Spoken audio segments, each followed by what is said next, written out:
Today I've got my friend Dr. John Dennis, who's a New Testament scholar, works at London School of Theology. And John, I want to wrestle with this idea of worship and Jesus. The first Christians were Jews, they were monotheists, and believed, emphatically in the one true God, the Shema, all of these things throughout their history, pushing against polytheism. And yet we, as Christians 2,000 years ago, really focus so much of our worship on Jesus. How did this happen? What happened? Why do Christians worship Jesus? Yeah, I'm glad that you framed it in the earliest Christian context, whether it be the disciples walking around with Jesus or the gospel writers, Paul writing his epistles, all these texts. It on one level, in terms of what we call the Old Covenant or Old Testament scriptures, on one level, it was the height of heresy. Yeah. To in any way suggest that this Jesus, whether he was, and he was, but whether he was the Messiah or not, but even a Messiah, to suggest that that Messiah is on the same level as the one true God is just simply heresy. And so it does raise a huge question for the author of these texts, these ancient Christians, and even for us today. So I think we want to maintain, as Richard Bauckham talks about, strict monotheism. There's one God, there's no other, as Isaiah says. So for these, the writers of the Gospels, Paul, Jesus himself, these are all Jews.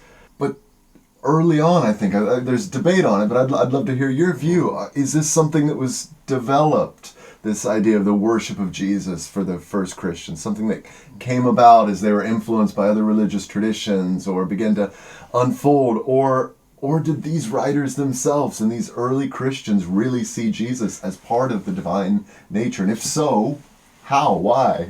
What's your support?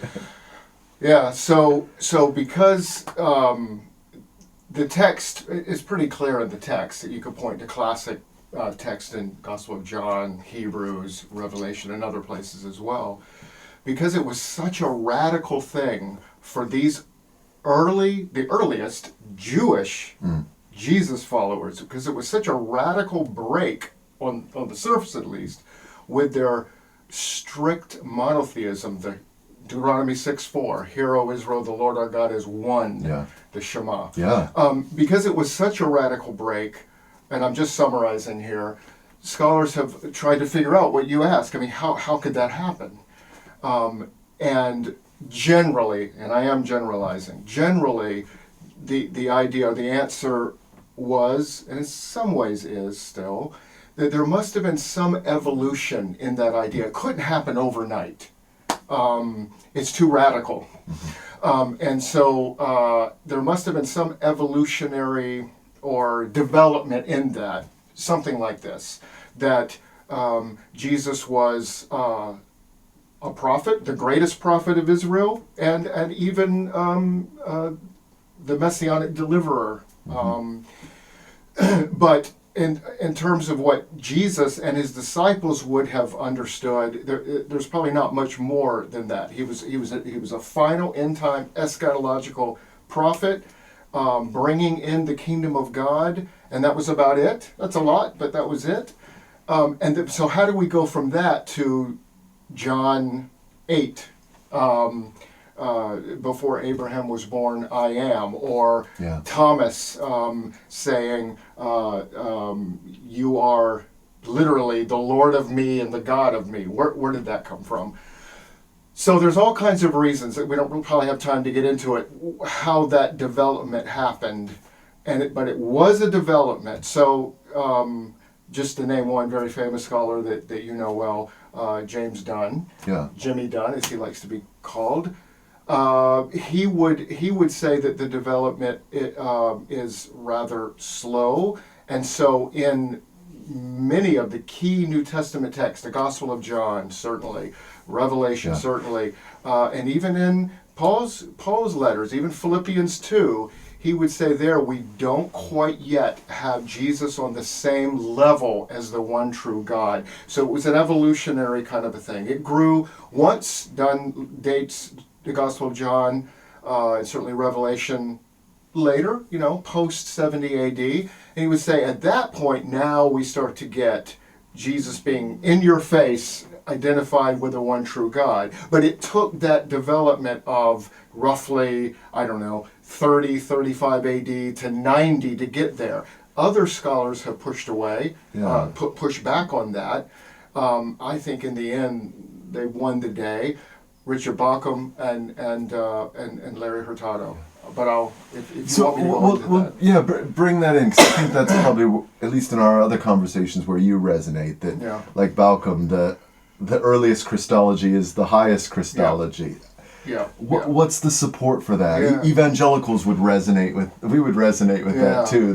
Because really, a lot of our worship songs, a lot of our prayers are directed not to the Father through the Son and the Spirit, but to Jesus. Dear Jesus. I mean, our prayers this morning with my kids, it's Dear Jesus. And so, was that really a late development, like Dunn says, or is there an early high Christology? You know that there is, don't you, sir? That's what you're asking.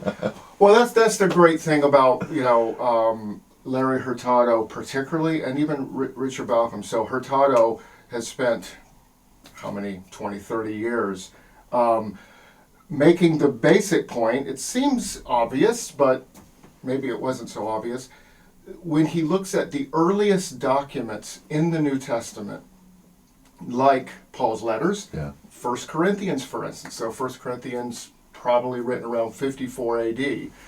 He sees, and now I'm going to use Richard Bauckham's terminology, in Deuteronomy, 1 Corinthians 8, particularly 8:6, where Paul seems, I would say he does, bring Jesus into the identity of the one true God. So Paul there in 1 Corinthians 8:6, you have to read it later if you want to see it. He's no doubt, almost everyone would agree, he is referring to the Shema of Israel, Deuteronomy 6:4. There's one God. There's one God, the Lord. Okay?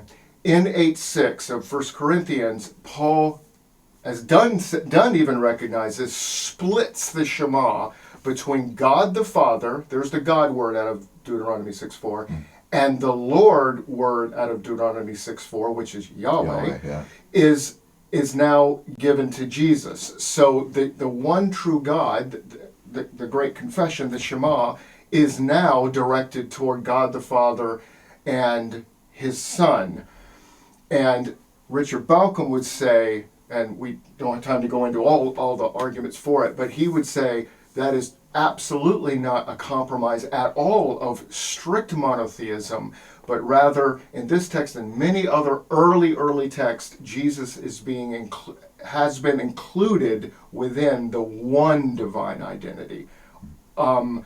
But you could still imagine that even perhaps a Jesus follower, a Pharisee in Paul's day, would be very nervous about that, because Deuteronomy 6:4 is just, you can't, it's just the massive confession of the Jewish faith today even. It might get you kicked out of the synagogues.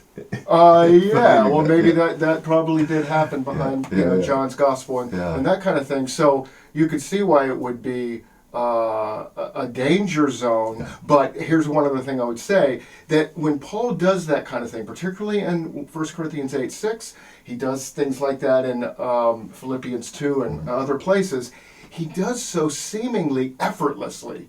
He's not, you don't see in these texts where he's like, okay, I need to spend 1 or 2 long chapters to spell out why I'm not a heretic. He seems to do it in a way that is, everyone knows that it's okay to do. So what Hurtado, I think Bauckham would say as well, that kind of idea in 1 Corinthians 8 is something that has been talked about, passed on in terms of tradition and preaching years before 1 Corinthians. It was very early.